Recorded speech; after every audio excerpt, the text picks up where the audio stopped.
See, if such myths are not told about me, how can my livelihood go?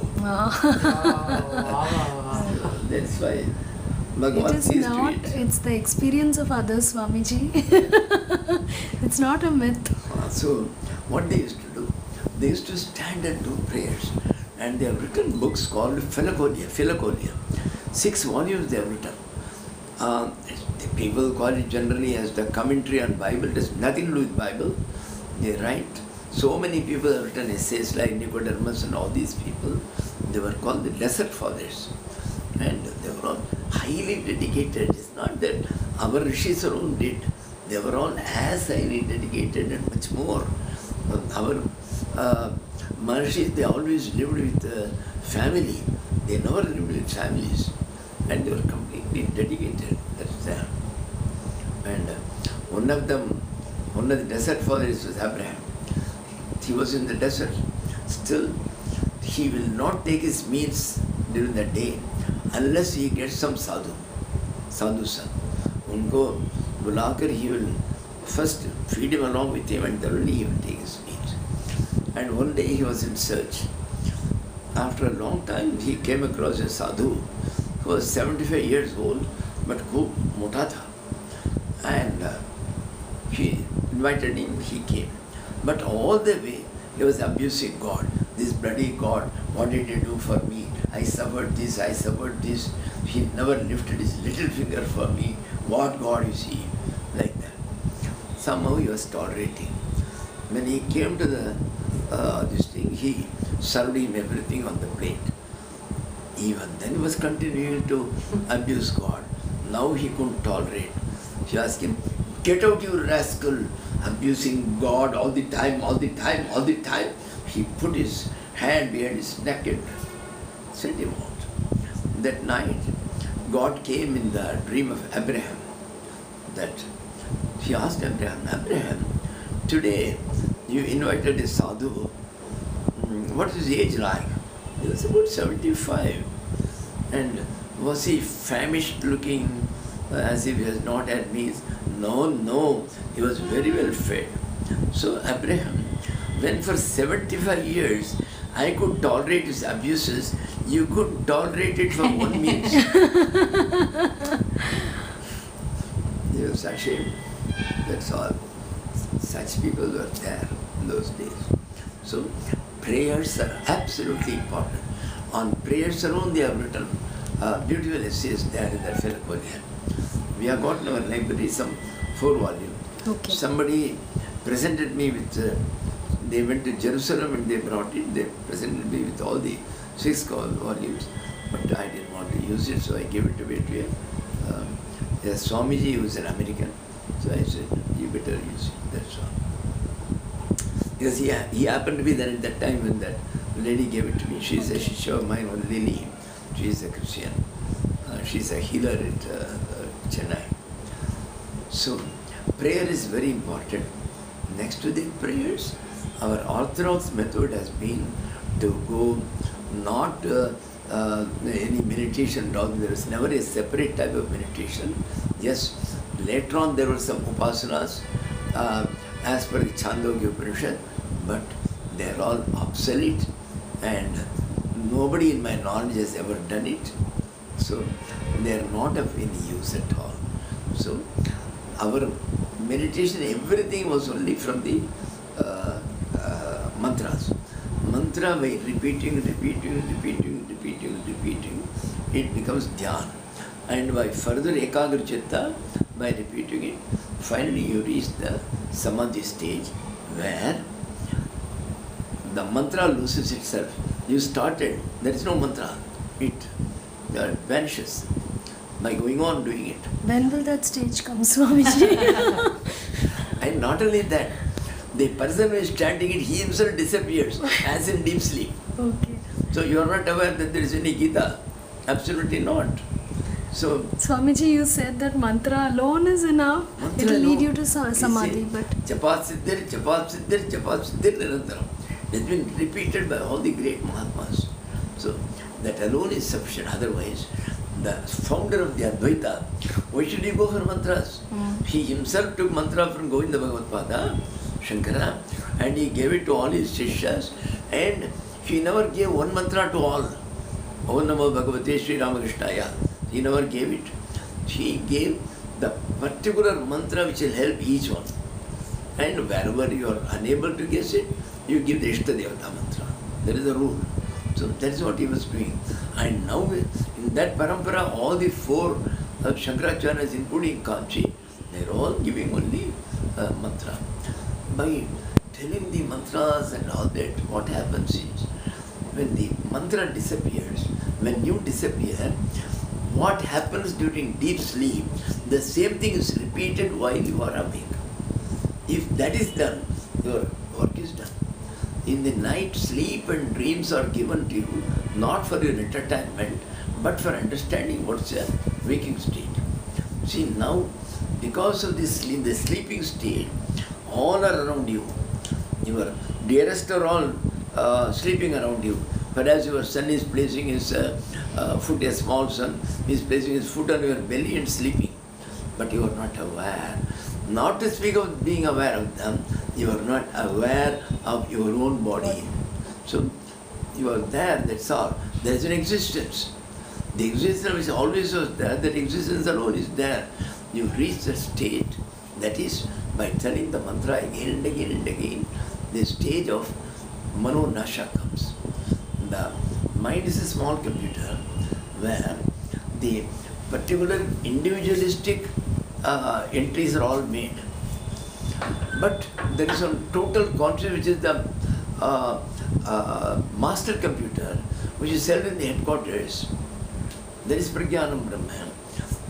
In that, every time you make an entry in any branch, anywhere in the 20 lakhs of these things, they are simultaneously being recorded there. So, even when the mind goes away, people like Ramana, because of their consciousness, so they were linked with all the billions. So at any time they can know anything about anybody, known or unknown. Everything is like a Karatala Malakavat, like a Nelika in the hand. So it is easily seen. So that is how they were carrying on consciousness alone. Schrödinger is the current atomic physicist. He is a professor emeritus. He has written one of his books. The word conscious is always singular. It doesn't have a plural at all. Okay. It doesn't have a plural at all. So there's one There's only one consciousness. Just as there is only one electricity from generator, it has come into all the 20 bulbs in your room, and all the 20 bulbs are interconnected between ourselves. The same thing, we are all interconnected, but because of the mind's interference, we are unable to know about that link. And each one is saying, because here there is an individual conditioning. So because of that, because somebody likes something, somebody likes somebody, somebody likes something else. So because of that, it is all individually conditioned. So as such, you are not aware of it. The day you break the individual computers, that day you are under the sway of the master computer, and that's all that is required. That's all. For that we need the grace of the Guru. Swamiji, our efforts are so sometimes futile. Mantram, as per the Guru's directions, you say it, you increase the number of hours. Now I do it morning, evening, afternoon. Right. But my mind is, the wavering of the mind. Because for how many lakhs of births, you don't know, you are completely merged with the world. All worldly things only. We don't know how few births we have been thinking of God for an hour each day, for 2 hours each day maximum. So it is not possible that immediately you start to get your things, just like 3 years, Swamiji. A lady was told that bubble tree or whatever it is called, that Arshamana. Banyan. Just go around daily 100 rounds for 365 days, you will get your child. She came and did once, and then she touched, no, I'm not getting any heaviness. It's like that only. So, never think. As Aurobindo says, you always go with the patience that will take billionaires to reach. But do it with such enthusiasm that you are going to get within 15 minutes, 10 minutes. That's what is required. Okay. So you leave it need in patience and because enthusiasm. time is something, a magical term. It never exists. It's unreal. Otherwise, I was if time is gone, then space is gone. See, both are interlinked continuum. So time and space, when the space came, the time came in order for measurement purposes. So there is no space in this sense. In your sleep, where is the space? Where is the other thing? Or I slept for, at 11 o'clock I went to bed. I was 3 years old. And then I grew up, I finished my MSc, went to America, did my MS, married. I was 87 years old. Then I thought of coming to, even though as a citizen, still I said I should see India. My sons got me a ticket, I went to stand. There is something wrong in the plane perhaps, so they were testing down below. There is a wheel which was being rotated, so there is a whirring sound. I woke up. It was 1 minute past 11. So 85 years I lived with it. 1 minute. So there is no time. Sarmaya kalpita, desakala kalana vachitra chitikritam. So the time and space never existed. This has been confirmed by Einstein himself. Einstein told there is nothing called absolute time, there is nothing called absolute space. That's all. How there can be no space? When you say this self is something which is everywhere, then where is the space? Any space is occupied by it. So it cannot move. That's why we call it unmoving, achala. There is there. So there cannot be any space. If there is no space, then there is no time. That's all. It is timeless, it is spaceless. That's all. That's how it is. And why? You cannot reach it by your mind. You see, if there is a outside the ashram, you have got a rose plant. You want to see that, nice. So you stand there, you can well see. Suppose you are going in a bicycle, you can have a fair view of it, that there is a rose flower. When you are going in a car at the rate of 40 kilometers per hour, you can just know that there is a plant. And if you are going in a helicopter with 300 kilometers speed, well then only a dot, you will not even recognize that there is a plant. Yes. And mind is something whose mind is so fast. In 1 second it can go to Czechoslovakia from here, while you and I cannot. So the mind is so fast. So how can that so fast thing can find out a Brahman which is static? So it has to become nil. That's all. Then it becomes static. It has to stop its thing. That's called Manonasaya again. So you have to stop. Yoga, Chittavritti Nirodha. So that has to be done. So that's why it happens. That's Manovacha Magochara. It's beyond the mind, beyond the words.